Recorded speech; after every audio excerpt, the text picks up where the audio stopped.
Hey guys, and welcome back. So in today's video I'm going to be unboxing and reviewing this no pull dog harness.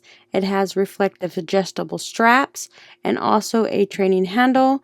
This one is the color in the pink base and green straps.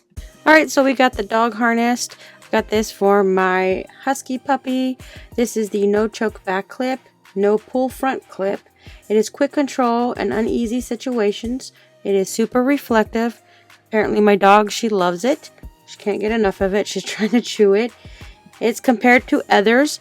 It has a front metal ring, a back metal ring. It's a quick release, and even the straps themselves have a locking mechanism. So you just fit this over your dog.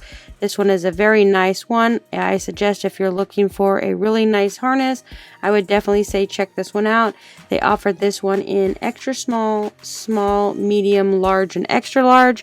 Unfortunately for me, I got one a little bit bigger, so I had to go back and reorder it. I had to get the small one because she's not quite that big yet, but I would definitely recommend if you're looking for a nice harness, this is the one you should look at.